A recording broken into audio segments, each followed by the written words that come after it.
my student teaching experience, I ran across some wonderful teachers who are absolutely amazing with their students. However, I also ran into a couple instances where the teachers I was working with weren't the most respectful towards their students. One time in particular comes to mind. So, I was working with my mentor teacher, and she had had enough. There were two boys in class that were just messing around and kind of not paying attention. She got frustrated. She had the whole class sit quietly, and they got quiet 'cause she was using her assertive tone, and she knew one of the boys personally outside of class. Um, and she looked at the student and said, if your grandpa was alive right now, he would be ashamed of you. I remember sitting there and hearing that and feeling my heart drop.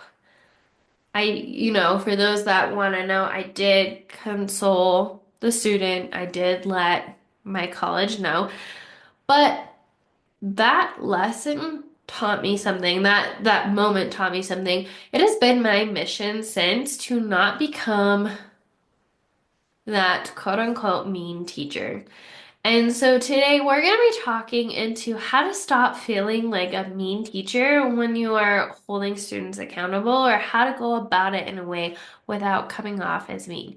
So with that being said, let's dive in. Hey, teacher bestie. My name's Helena, and I'm the creator of the Present Teacher Podcast. I'm a first-year teacher coach, and in this podcast, you are going to learn everything from simple, actionable classroom management, social emotional learning, and teacher wellness strategies. You know that impact you want to make in the classroom? Well, we're going to make it happen here.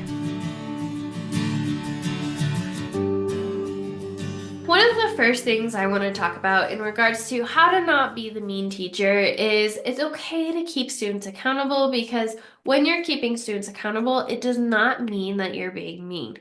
Sometimes, and here's the thing, students thrive with consistency and systems. Students, sometimes their home life can be unpredictable. And so when you provide a consistent environment for them, they thrive. Students actually crave, most students in my experience crave consistency. And students love to know what the next thing is. So a great example of this, have you ever had students ask what we're doing next, even though it's on the board? They love that consistency. They love having control of their environments slightly. And with that being said, students might push boundaries when they don't feel like their lives are consistent. This and the biggest thing is behavior. And the biggest mindset shift, one of the biggest mindset shifts I had to take, is behavior is nothing more than communication. You see, students may not be developmentally advanced enough to be able to articulate when they are dysregulated or something is bothering them. They may not have the emotional and social maturity to articulate their feelings to you, so instead they choose to be disruptive or act out.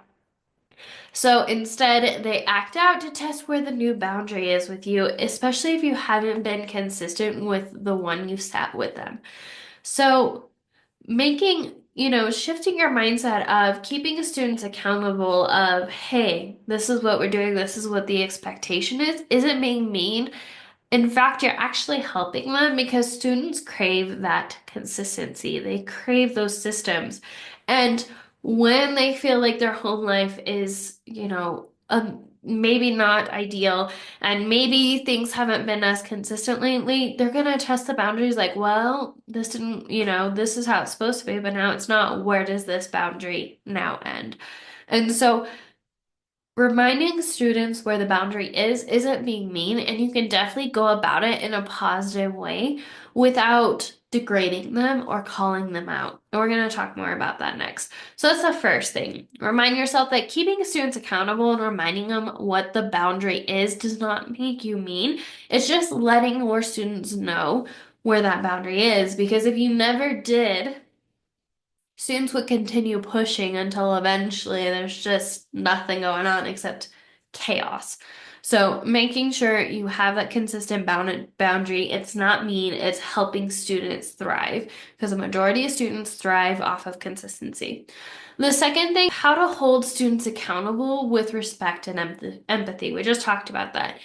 You don't necessarily have to do it in a disrespectful way. So the question is, how can you go about keeping students accountable without doing it disrespectfully? Well, here's a couple of different ways I personally in my classroom, not saying if you have ways they're wrong at all, these are just the ways that I use in my classroom. I remind students what the boundaries and expectations are without going about it in a mean way. So the first thing is I like to lead with empathy. I realize now, maybe not so much at the beginning of my journey, but I realize now there's no such thing as bad kids. In fact, most of them are just, when they are partaking in disruptive behavior, they're articulating a lack of something, a lack of a need, a lack of a desire, a lack of a need. There's a want or a need not being met. And so it's my job, whether that's at home in the classroom, to get to the root cause of that and to give them skills to better articulate when they aren't having a need or want met in the future. So, leading with empathy. I like to see students for who they are and not their actions. This was one of the reasons, and I talk about this a lot on the channel, and I'm sorry if you use a clip chart. Totally rational if you do. I personally don't use them, but it was hard for my students to separate their actions and their behavior from the clip chart because it was directly correlated. They moved up, they moved down. They got a certain color if they were made good decisions, they moved down and they were, had certain colors if they didn't follow. And so it was hard for my students to not take their actions personally, and it was hard for me, even as the teacher, to lead with empathy and see students for who they are and not their actions. I was seeing they were doing their actions in spite of me instead of they were doing their actions and I was over here. You see what I'm saying? So that was the first thing is I started seeing my students for who they are. I make mistakes all the time, but I don't expect anyone to see me for my mistakes. They see me for who I am and who I'm meant to be and who I'm trying to be out in the world, right? So I would get to the bottom of the disruptive behavior with my students. I would say, hey, and I can talk more about this in future content if I haven't already. I'll have to look. I have a lot of content, by the way. Feel free to go check out whether you're tuning in on the podcast or the YouTube channel. I have over 20 other classroom management videos or podcast episodes, so make sure to check that out. So, anyways, so I would sit with my students or stand with them out in the hallway, say, hey, I noticed that this is happening. What's going on? I noticed you're talking in class. What's going on? And I'd get to the root cause. So a problem was hard. Something would happen at home, stuff like that. And I'd be like, thank you so much for telling me. This is the expectation in class. This is what you're doing. Next time when something like this happens, I need you to XYZ. I need you to, give me a thumbs up, thumbs down, give me a 3 if you need my help, or if they're shy, something like that, or circle that question and leave it for the end of the day, and I'll come check in with you to see if there's any questions I could reteach you. If there's something going on at home, I need you in the morning to say, hey, pickles, or we'll have a keyword. You pick the keyword, and that lets me know I'm having a bad day. I want to talk about it, and I'll come check in with you. And then remind them what the expectations are, and then move on. So through that conversation, I wasn't degrading who they were as a person. I was getting down to the root cause. Hey, I noticed this. What's going on? And then after I get to the root cause, I recognize and affirm their feelings, and I give them skills and solutions for what they can do instead of being disruptive. And then I hold them accountable and they hold themselves accountable, right? So another thing that you can do is using logical consequences instead of punishments. So I'm going to be honest, this is something that a lot of teachers were doing. I used to take away recess because that's what they were doing and they said that was the way to do it. But students only learn when I took away their recess It wasn't, I talked in class, I need to stop talking in class. It was, I talked in class, I'm a bad student. Only bad kids don't get their recess. They made that correlation instead of the actual skill. Even if I had a conversation with them, hey, you talked in class, you're missing recess, they still related the two. Oftentimes they would label themselves as the bad kid, and then they come into class and just be terrorize the class the rest of the day, if you know what I mean. So when I did that, they would tell them that they're a bad student instead of actually learning what disruptive behavior they chose to do and what they could do better next time. And so here's how you can incorporate logical consequences. I could again dive into this more deeply if I haven't already. But for example, if you make a mess, you clean it up. If you're messing around in line, you get to get back and redo the line. If you're talking in class, you get to practice what it should look like, sound like when a teacher's talking. If you are, talking with a neighbor, you get to practice what it should look like and sound like during whole group teaching. If you're messing up in groups, while we do free time, you get to redo your project. If you are being messy with your assignment, you get to redo the assignment. Like they're correlated with each other instead of, hey, this was the behavior. Here's an external choice you're gonna make or do, consequence, therefore telling you you're a bad student. It's, hey, you did this. This is the logical consequence.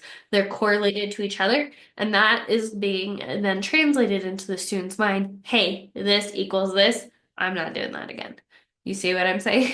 So I'm saying that a lot this episode. I'm not quite sure why. Moving on. Anyways, so that's the second thing. And then the silent conversation. I already talked about this a little bit, but from that story I mentioned earlier, it has been my mission to never, ever, not saying I'm perfect, not saying I don't get frustrated, not saying I haven't messed up, but it has been my mission to never call a student out on their behavior unless it's an emergency or someone's safety is at risk. There have been times where I had to call students out on their behavior because it was an emergency or someone's safety was at risk. And I had to use my, oh man, she's mad, serious, assertive teacher voice to stop, to keep everybody safe. And those are the instances where I will make an exception. So, sideline conversations typically go, as I said, what I noticed, I get to the root cause of the behavior, identify the feeling of that student was experiencing. Oh, I noticed you were talking in class because you felt bored. Oh, I noticed you were talking in class because you felt upset about this morning. I reflect that back to them, or you were sad, or you were mad. I reflect it back to them so it helps them regulate. How many of us adults know when you pretend everything's fine, it's not fine? You can pretend all day, but really it's not until you truly feel that feeling that you can push through, not push through, but you can experience it and then that feeling goes away. You have to give that feeling the space it deserves to move on. And that's what I'm doing for my kids. I'm identifying the feeling, recognizing it, and then giving them that space to feel that feeling if it's a safe space and they want to. And then what they were doing that was disruptive. And then I give them skills to better articulate their need or their wants or their desires better next time. Um, that's not being met, and then I give them a logical consequence.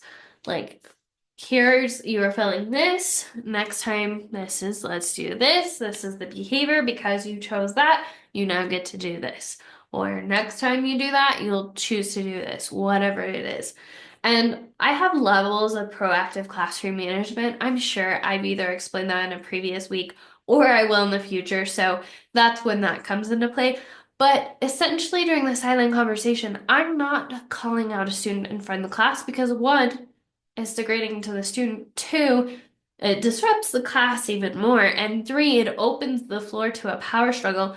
I would never want a mistake I made as a teacher to be called out during a staff meeting in front of all my peers.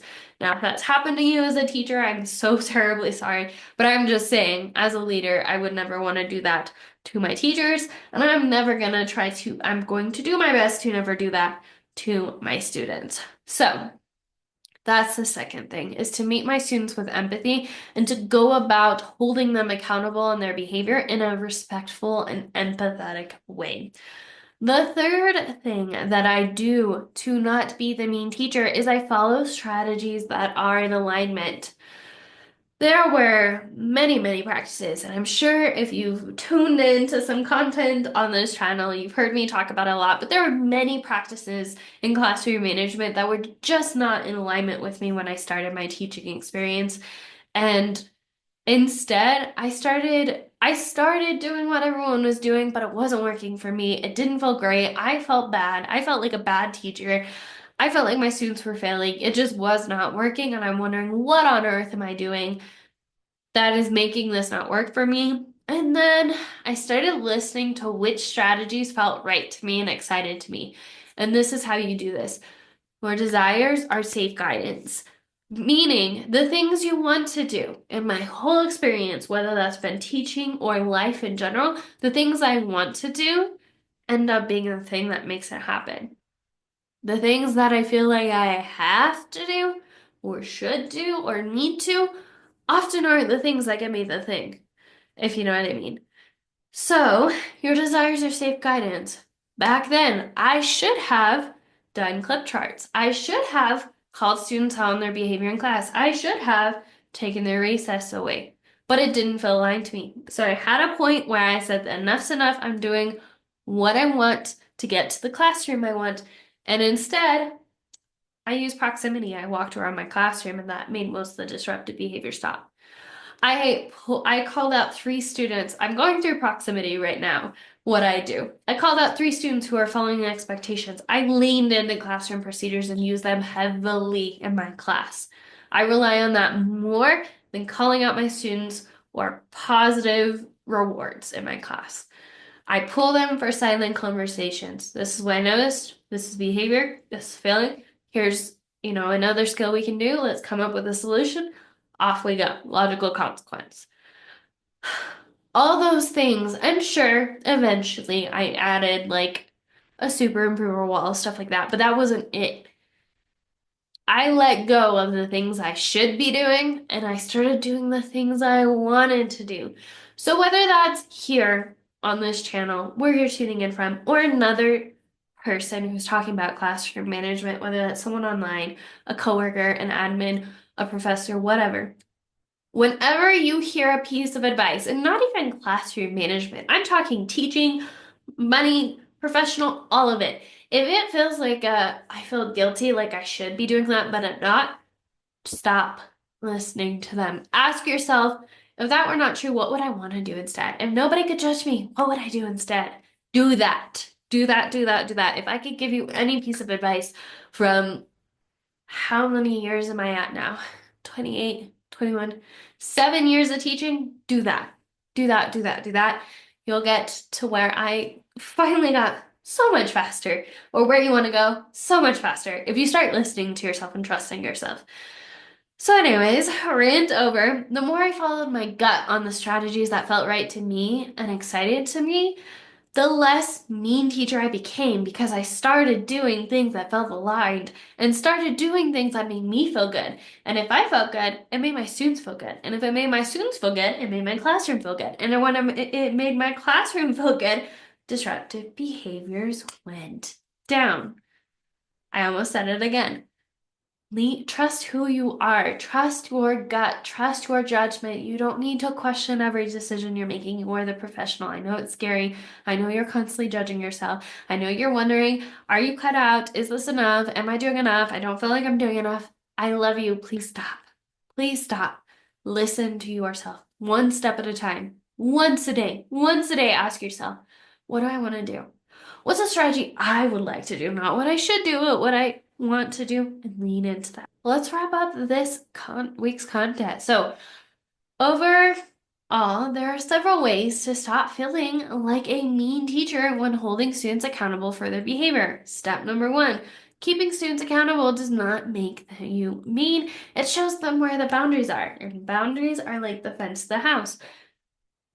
Students do better when they know where the edge of the property is or where the edge of the room is.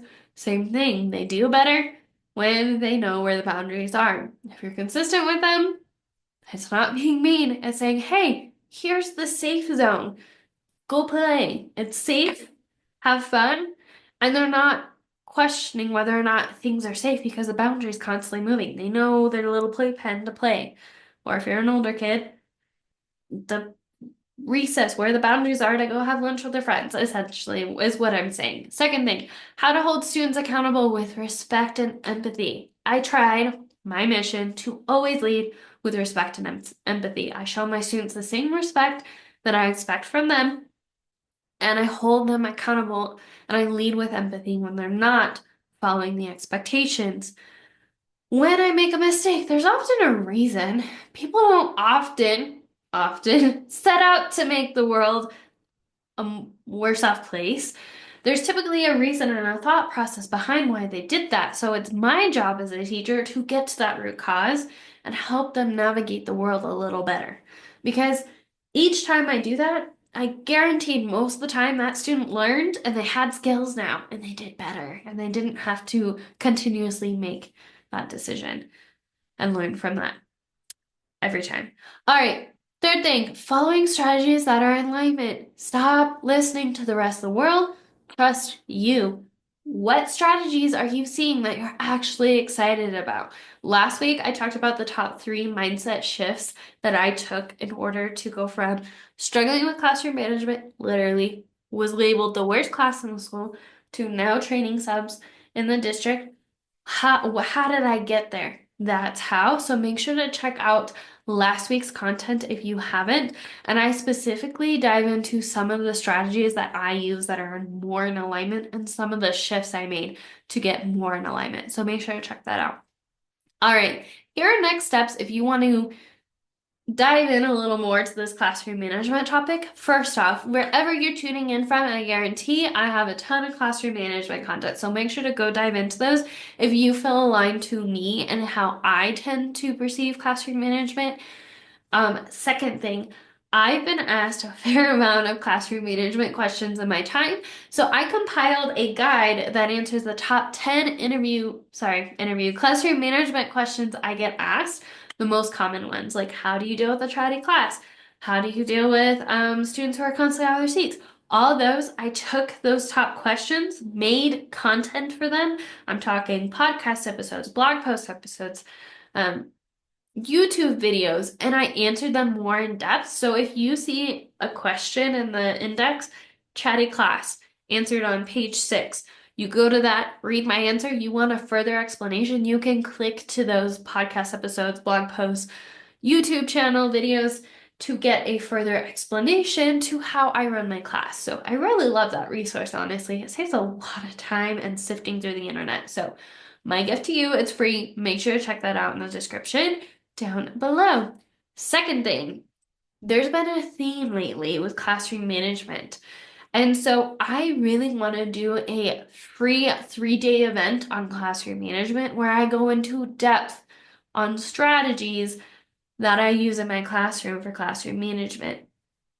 It is free. If you are watching this after the event was live, you can still enroll and I will send you the replays.